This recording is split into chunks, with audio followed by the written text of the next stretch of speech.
I'm hopping on today with my dear friend Josh, who has been with me in this journey, and he's going to kind of be asking some questions that a lot of people are wondering and kind of holding space for this story. So I know you guys love Josh, and I'm just really happy you are all here. Anyway, okay, we made this happen. Yeah, thank you, So dear Josh. I've we have some people on, so let's just get started. I probably can you see if people say anything in the chat? I don't think I can keep up with that while we talk. Yeah, you don't worry about it. I can see who's joining and I'll see if anybody comments and stuff. Um, all I want you to do is just sit back and get comfortable.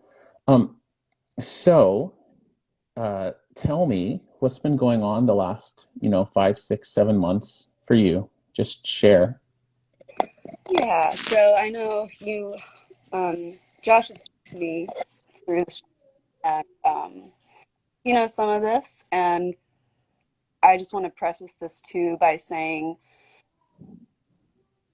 there are some things that I may talk about that may trigger some people who have been in these situations. So just a disclaimer, like if you have EDS or different things and you're afraid that you might get triggered, I just watch this later. But I'm gonna try not to dive into like the bad stuff. Um, so about 6 months ago, I guess this June, July, I was able to get an appointment at Mayo at their new Ehlers-Danlos clinic. Um, it was during COVID, and my health had started getting worse. I started having dystonic episodes, which are like your brain gets pinched, or Hmm. and it's a seizure, and it's just horrible. So I was having those once a week, twice a week, and realized, okay, Meg, you got to just like you got to dive back in. So uh, I ended up going to Mayo 4 times, and it was a horrible experience. um, I probably ran about 500 tests. I mean, I can't even begin to tell you. And if you guys haven't been to Mayo, Mayo's set up like you go to like your primary doctor, and then they give you this like detailed list of all of your appointments, all of your testing. So when you're at Mayo, you're there like doctor after doctor after doctor.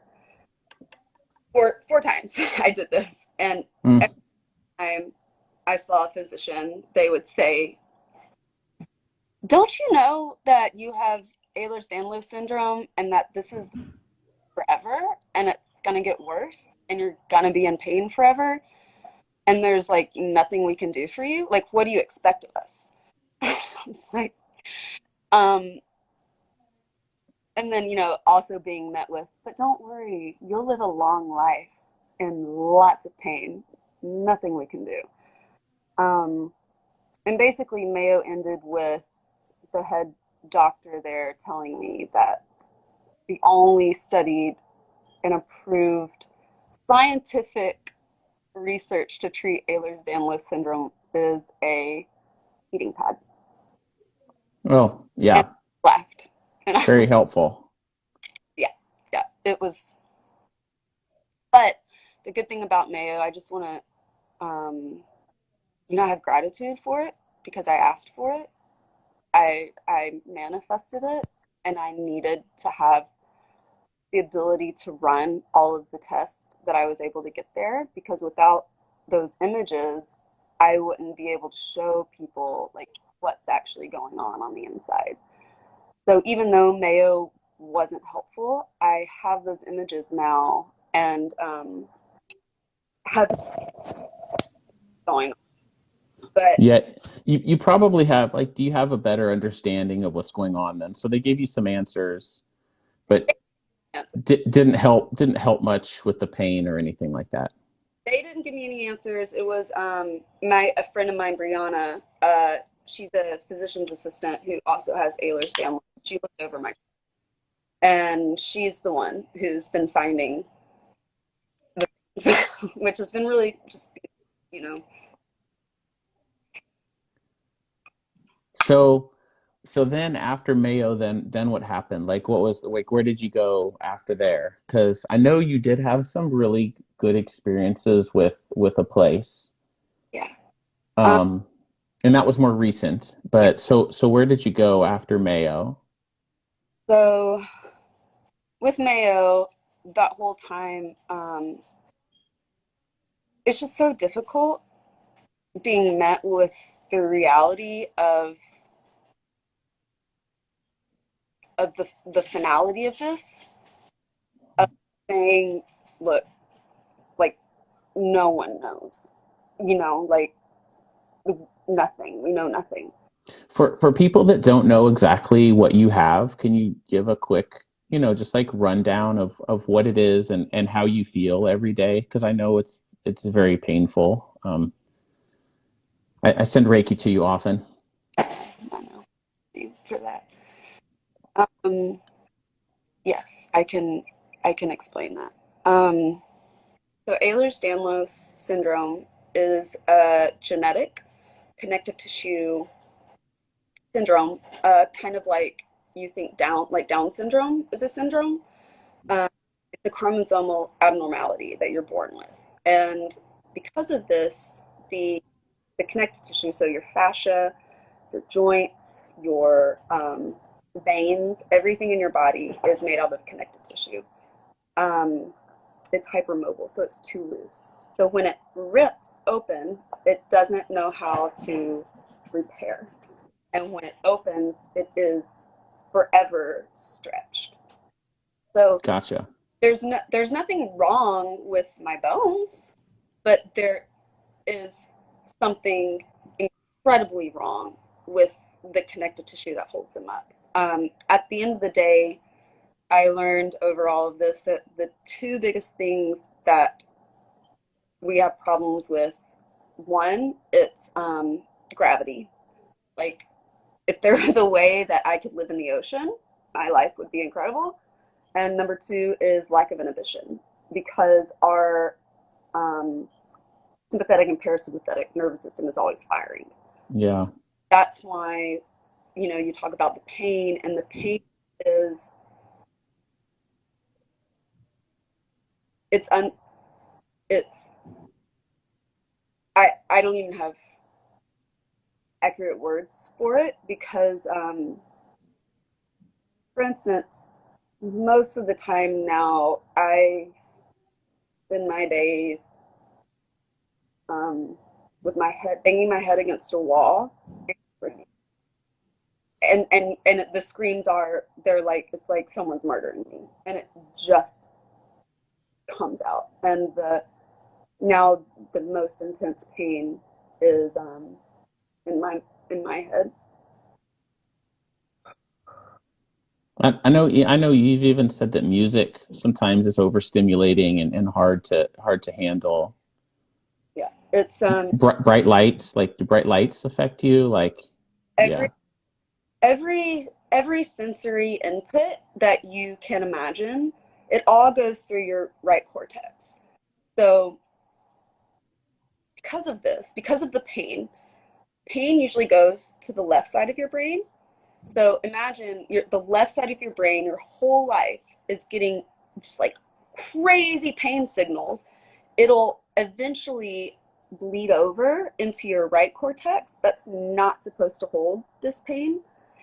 And because of that, your sensory, like that's where all of your motor skills are, sensory perception is. That's where your, artist, like that's where your right brain is, your creative brain. But because of that, every single thing, even touch. Sometimes if someone touches me, I could go into a dystonia. Clothes, I could quickly like be if they touch me, I could quickly like just scratch my skin off. So after Mayo, when that door was shut, I was like, all right, we're gonna do something that we know works. So I get on the phone. I called the Upledger Institute in West Florida, and my sister and I hopped in my van, and we spent a week down there with two therapists working on my body for 4 hours a day, which is just absolutely. I have so much to say about that experience. Then after I had those sessions, I would ride my second and get ketamine treatment. So I got 3 ketamine treatments. I mean, all of that was just phenomenal. I best way I describe this and how I know that I am healing is because these things will happen where your body will go back to where it like you remember like it's that feels good. Like I feel like I felt when I was 12 or something before all of this happened. And yeah, uplift craniosacral, I swear by that. So up ledger, cranial sacral. Went to Pennsylvania. Can you hear Mm-hmm. me better now? Okay. Mm-hmm. To see a beautiful man named Dr. Lasco, he calls himself a neurochiropractor.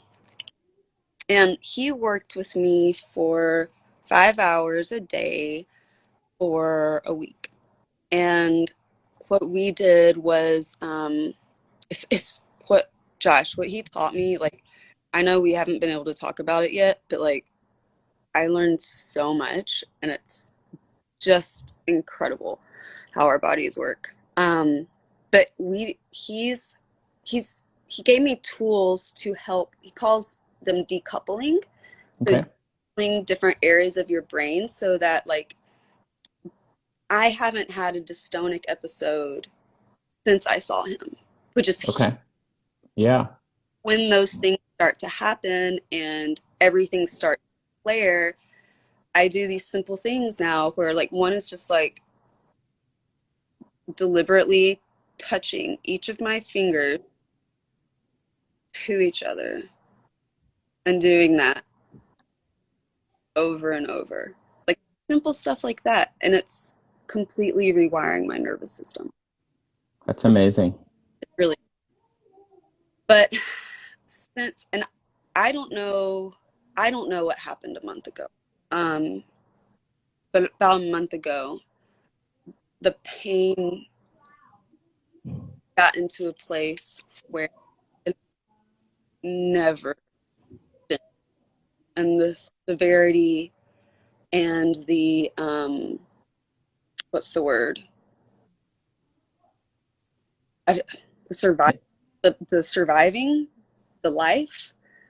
It's it's unlivable almost. It's awful. Um, I will spend my nights throwing up blood because my C1 is moving through my brain. I am manually detethering my spinal cord, which is awful. And I went to the ER here about a month ago with my mom. um, but yeah, about a month ago, something happened and it just came on like a freight train, and the pressure in my spine and my head and the pain. I I mean, you could hear me screaming like 3 houses down the road. I was just screaming, and I couldn't find anyone. Finally, my mom came, punched a couple holes in walls because it was so bad, and she took me to the ER. And I'm not going to tell that whole story, but um, they killed me. They sent me into anaphylaxis because of the medicine they gave me, and I was left in a room alone for 45 minutes. while I was suffocating to death. So, and since then too, it's just been orphan. You know, my sister stepped in and has started helping a bit, but there are a lot of things that I do need. Like I can't make phone calls. I can't call my doctors. I can't research things. Some days I can't write. A lot I can't talk. Um, I can't really take care of my health right now or cook or I can't go in the sunlight or I'll have it gets off. And I'm just so grateful that I'm well enough to talk to you today. Yeah, we've been trying to schedule this for a bit. 2, 3 weeks. So Hmm. yeah, it's So you're that looking for help. looking for help. Looking for help. And there are a lot of different ways. And where do you live I for live people? I live in Decatur, Alabama. So if you've just been dying to come to Alabama, now's your chance. No, but it is, I mean, I have a house and I have an extra bedroom and I have a van, 2 extra bedrooms, and it's a peaceful place here in this home. Um, but yeah, I've made a list because I understand that like all my friends have different gifts. Everyone has different gifts, and everyone has a level that they can and are willing to be involved. And I understand that this is forever. So it's not like Megan has cancer. So I need, honestly, Josh, like I need a team for the long haul because is and is going to be a very, very long journey. Yeah. If I make it, who knows?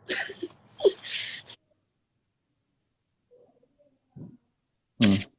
So what's on your list? What's your list of team of people that you're looking for?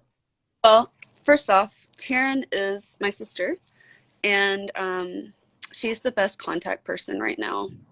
She loves her spreadsheets, and she's organized, which is great. Um, and there are different levels. So I have, um, like for instance, I need someone who is familiar with the medical system, preferably someone who has knowledge of Ehlers-Danlos to make phone calls, do research for me, schedule appointments. And these are these are phone calls that I wish I could make because it's very important to be able to articulate to physicians what's going on. But even with that, like I have no idea, no idea who to see next. Um, there's not a radiologist in the country who is willing to look at my scans. Help. I need help finding where I need to go. Not only that, I'm gonna need help getting there. I have a van. It's like really the only way I can travel right now. So I need people over the next year who can say, yeah, I've got a week, or college kids, like whoever, I got a week. Like I'll go with you. People I can trust. And Yeah, and the people, and so people that you would need to make calls for you probably need to be able to be there with you and like on speakerphone or something, I imagine, correct? Or is this something that no, no? like making calls, you wouldn't have to be with me, but we would be in communication. So if you don't want to talk to me, like don't make phone calls. Yeah. But no, we can totally be in different, Okay. yeah. And for me too, it's really hard. It's so hard to articulate this and understand this, but like my mind, like my brain, like it doesn't work like it used to. So some days I can't even like get what's in my mind like to come out, what is it, my mouth. And that's how it is with information now. Like, I can't digest a lot of information, so I need people to be like, hey, these are the options, pros, cons. Because no emotional support at all. Like, I am my emotional support. I sit in the shower and stroke my head and tell myself how brave and beautiful I am, because I don't have that. And I don't have anyone to help me with these huge decisions that I have to make. Who knows anything about this? Um, I also need like just little things like I need someone to help me set up like a go protocol so that like when things get really bad, there's something easily and tangible that I can give to whomever is picking me up or taking me to the ER, like because I haven't. I thought I had that, but it. So I need something like that. Money, like that sucks, but I need to help with like either a Patreon or GoFundMe. Someone who's good at fundraising. I'm not. Um, That's also hard to do when you're in pain all the time. yeah, and there's so much shame and guilt that comes in that, and like this is this is probably the most vulnerable thing I could ever do is to say I need your help. Like Yeah. I'm a very You're a very strong woman. yes, yeah, I am, and it's hard, but I do need help.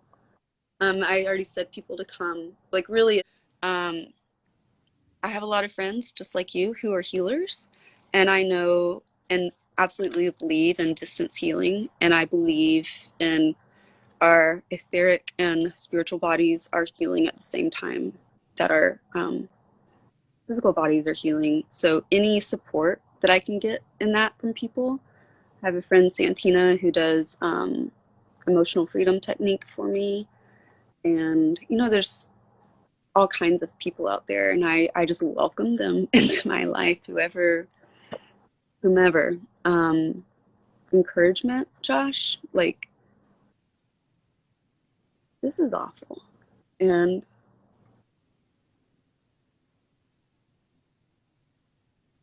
I don't have people in my life like you do, but not many people who check on me. And it's very hard to be your only source of encouragement and the only source of strength that you have. I don't have that in my life. And I really need that. And I know different people do that in different ways. Some ideas are like, send me a card, send me your podcast you're listening to. Like, talk to me. I'm lonely. Come to my house. I don't know. Like, send me a text message. Just little things like that. I have a friend, Aaron, who texts every day around lunch, and he's like, "Hey, have you eaten yet?" Because I always forget to eat. So it's just things like that. Locally, um, yeah, like locally, I need someone to like walk my dog or throw the ball with Waverly because I can't do that right now. I'm in Alabama, so I don't have access to medicinal weed, and that would be extremely helpful if I could find someone in a legal state who is able, you know what I mean? It's one of my huge, it's a huge tool for my pain. Um, and I know Taryn's been contacted by a lot of people, which, thank you. And I know she's trying to do the best she can too, but like, yeah, if anyone can be a little more involved in this, that would be a huge, a huge, You need people. yeah, You need a community. I think we all do. We do all need that. That's why that's the purpose of life, right? It's just to love and support one another. And that's how I thrive. That when you are trapped in your, you know, I always tell people, especially I'm sure you're like this with your kids, you just want to fix it. Like, why can't I just fix her? Like, what can I do? I don't want anyone to fix me. I don't need anyone to fix me. I just want someone to sit beside me while I'm screaming and tell me a story that makes me laugh, you know? Or hold my hand. Yeah. I heard recently on a podcast I was listening to, the guy said, uh, your attention is worth more than your advice. That's beautiful. It's true. And yeah, yeah, we don't need to fix each other. We just need connection, presence, compassion. And that's so good at that. One thing you do that for me is your music, your playlists, and your beats. They really, really help me. Um, Thank you for sharing that.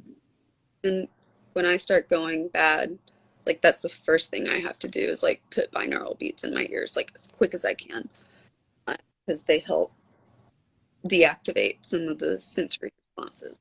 Hmm. Well, before we jump off, like I feel like you've shared part of your story. You shared some of your pain and let a lot of people. I know this was very hard for you to do. To let people on the internet that you either maybe don't know in real life to see you, and to hear part of your story, and then to even ask for help. I know how much courage that took. Is there anything else that you want to share before we go? And I hope that this can live on in your feed, and that you can pin it somewhere, like you can highlight it so that people can come and visit it and see, you know. Yeah, that's what I hope to do. Thanks. Okay. Is there anything else? No, I mean, you shared your story, you shared what you need, and I mean, if and anything, I know that this was hard for you to write on your own, and so you were like, "Hey, let's have a conversation." And I said, "Okay, let's do it." It's easier to talk to somebody. and it's hard for me because because I've my life is filled with trauma, and um, because my experience is just very different than a lot of people's. I never I never know how much to share or because I never want to hurt anyone or push them away because of that. Um, so I guess I would say if anyone wants to talk more about it, like ask me questions. I'm happy to talk about it. I actually have learned more than I could ever learn about Ehlers-Danlos syndrome, and I can help you. Um, I want to say that, like, Josh, I'm still, even though things are like hell, like truly, like things have, it's a miracle I'm talking to you right now. It really is. This is a miracle. Um, I still trust that I'm healing. I have to trust that. Hmm. And I guess I just want to put that on record to say, okay, I'm going to look back at this in a year and I'm just going to trust that 2021 is going to bring healing. And a team of people to help support you. Yeah, I like that one. I do. Thank you for being here and doing this, Josh.